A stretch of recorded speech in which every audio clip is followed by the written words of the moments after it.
What's going on, guys? Steel here. And I got a comment on my recent SU7 video from the user Yo What Up, and he says, "Can you please make a video on the F-104S demonstrating how the AIM-7s work? I'm having a pretty hard time with them." So I'm going to answer your question in a long-form sense. That's going to take a few minutes of explaining of some confusing shit, some new controls, and some radar mechanics and stuff like that that are going to be very boring but important to getting these to work as good as humanly possible, because they still are kind of bugged, I think, but it also could be intentional because sometimes they will just fire and do absolutely nothing, and it's kind of out of your control. But before I get into firing these things, we're going to have to go through a couple controls.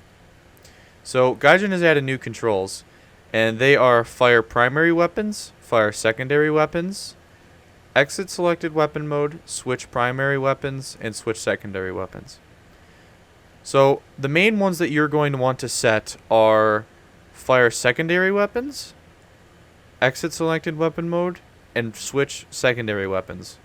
I have a Razer Trinity mouse, which has different kinds of side button panels that you can put on. I currently have the 12 button setup, which is how I'm able to do all of my different control systems and stuff in my aircraft, you know, for like bombing points and stuff like that, reusing flares, all that stuff that I've demonstrated in much older videos. So again, you're going to want those control setups. So what they do is, if you look, I will press Shift 2, which is the weapon selection key for secondary weapons. Now it says weapon cycle mode is now cannons, and it kind of isn't. It kind of bugs it out.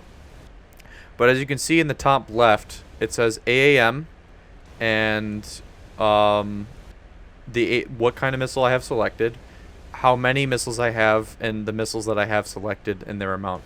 So as you can see, 6 is the missiles I have in total, 4. And then the AIM-9B subrunners is showing that I have 4 AIM-9Bs left, and those are the ones that are currently selected. Now, to fire the missiles, it's not my normal key, which is 3 on my thumb, which, I mean, it's corresponding to my keyboard, but it's on my, my thumb button. So that no longer turns on the missile and allows me to fire it. Now it is set to what I set in the controls to fire secondary weapons, which is right mouse button. So now I hit right mouse, and I have my missile seeker turned on, even though it says off, but you get the idea. Or you can still use the weapon lock key, that still works, but the actual firing button is now set to right click. So as you can see, I have the AIM-9Bs turned on right now. I can fire one off pressing the right click. Now normally in the normal cycle of the F-104, it will just fire the 2 wing mounted AIM-9s first. But obviously, we want to fire the Sparrows. So I'm not going to fire the other AIM-9B right here. I'm going to fire the Sparrows. So I'm going to hit Shift 2 again, and I'm going to switch to the Sparrows. Now, you cannot fire Sparrows unless you have a radar lock. On the F-104S in particular, if you look at the radar indicator, it has a dark green and a like semi-transparent like green grid. So I can only lock targets that are within the dark green. As you can see, we have a radar pop up right now, and he just flew out of line of sight. Right now he's acquired again. Now I can keep him locked out of the dark green, but I cannot lock him up without it being in the dark green. So I can keep him locked now, but again, if I move out of it, I can't lock him even if he does pop up. See, it'll just flash, but he's not within the scope. So, and there's also another key that you can set, which is to change the radar mode, and that will change it to, or change the search mode, sorry, which changes it from a different vertical degree of what it can see. So there's 11 and then there's 6. We're going to keep it on 6 to minimize ground clutter. So I'm going to lock up the target again. Now, these are semi-active radar guided missiles, which means they have to be guided to the target with the radar the entire duration. Keep in mind, there are other targets near this F-86 Sabre, which my radar can then slave to, and it seems like it kind of wants to. We're going to go ahead, we're going to fire the missile. And there's a little bit of a period where it does not track because it's starting to turn on all of its systems, I assume. I don't know. But basically, there's a minimum range to it as to where it won't do anything. And you have to keep that in mind. Now, I'm glad the missile actually did track him and hit him. Otherwise, it would have just gone off randomly and exploded, which can happen sometimes. Even in perfect conditions where there's no ground clutter and you're up at high altitude and the target is pretty fairly distanced away from you, it will still just freak out and do nothing, and it's kind of disappointing. And with the F-104, with only having 2 of them, it does get extremely frustrating. The Phantom, you have 4 shots. The 104, you have 2. So, and there's also a different mode on the F-104 where you can lock, but it only it changes it from search mode to acquire mode, and it's only 2.5 miles or whatever it is in kilometers. So just keep that in mind. It's really not that useful for, I mean, at least for Sparrows. So we're going to go ahead and lock up another Mirage if we can. So now see, I can lock up the other Sparrow and keep him like this, but obviously I'm not going to fire it here. This is a dumb shot to fire it.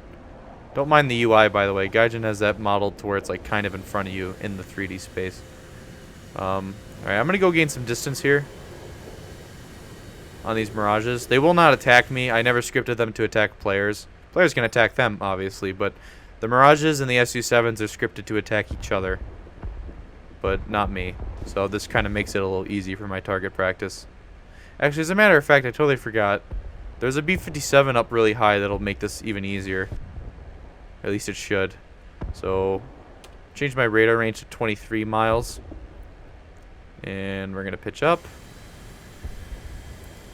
They finally had fixed the stat cards, and part of the reason why the missiles weren't working on the dev server was because the whole minimum range thing where they just kind of fire and they don't track anything was the only thing they had modeled, or they hadn't modeled a separate thing for the actual tracking and behavior of the missile once it's actually trying to go towards a target. I'm trying to find the Canberra right now. I don't know where it went. It's somewhere up here. Actually, I'll change the vertical to 11 degrees. And kind of pop flaps here for some extra turning. But yeah, so while I'm trying to find this target, in the event that for some reason you have to turn off the system and you need to use the guns, which is the quickest way for me, I hit Shift 3 and it turns it right off, and so now I can use the guns. In the in the F4 Phantom, I find this the most useful. So say I'm going after a target with the Sparrows. My Sparrow misses, and we've closed the distance, and now we're in a fight where I need to use the AIM-9. So then I lock up an AIM-9, fire an AIM-9, say he fires flares if he's a Phantom, or he dodges or whatever, and now I need to use the guns. I have the system on because I selected, you know, the AIM-9s, because the first 4 missiles that are fired are the Sparrows. So that's why you need the weapon selector. So say I don't want to fire AIM-9s or Sparrows, now I need to just use the gun. I just hit Shift 3, turn it off, and use my gun. For me, it's the quickest way to turn it off and to get the gun working. So everyone's different, everyone's setup is different. Find whatever's comfortable for you and make your keybinds accordingly. So let's see here. Wish I knew where the B-57 was. I don't believe an AI shot it down just yet. Come on, buddy. Where are you? That was dumb. Oh, there it is. Alright, I'm gonna keep going this way. Sorry, I'm gonna jump cut like the past like 2 minutes of me trying to find this damn thing. Now I also believe the sun actually does mess with the radar. I'm not entirely sure, but I believe it does. Try and get us turned around here. I think they buffed the takeoff flaps resistance. Well, then again, I am pretty slow up here. Alright, so we've got him on radar. We'll get him in the scope. And come on. There you go, he's locked. And again, we don't want the AIM-9 to fire, so I'm going to hit Shift 2, turn on the weapon selector, right click for my Sparrow. If it'll turn on. There we go. I usually like to give it a second just to make sure that the game isn't fucking with the eye. And Fox 1. And there it goes. We'll follow it to the target. Remember, we got to maintain a good radar lock on the target, though. And splash one bogey. So yeah, that's pretty much all there is to it. Again, just remember the controls that I mentioned. Just whatever you guys need to set up for your keybinds, you set it up. Understand how your radar works, how it behaves, depending on where you're looking at, what altitude, targets in front of you. Try not to team kill, because your radar will slave to a target, an ally, a lot, and it's really frustrating. So just, again, be mindful of that. Practice makes perfect. There's pretty much nothing else I can really say on the matter. I would have demonstrated it with the F4 because I have more Sparrows. However, because the question involved the F-104, and the F-104's radar is a little bit different from the Phantom, I would just do it anyways with the F-104 because it's a little easier. And it's also much, much faster. So yeah, I hope that kind of answers your question. And yeah, just go ahead and practice with it.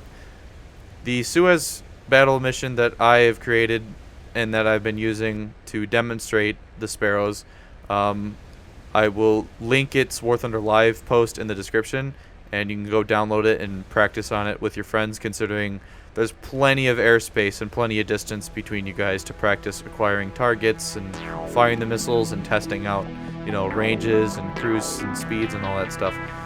So yeah, again, I hope this helps. Thank you so much for watching. I'm Steel Wolf, and see you all next time.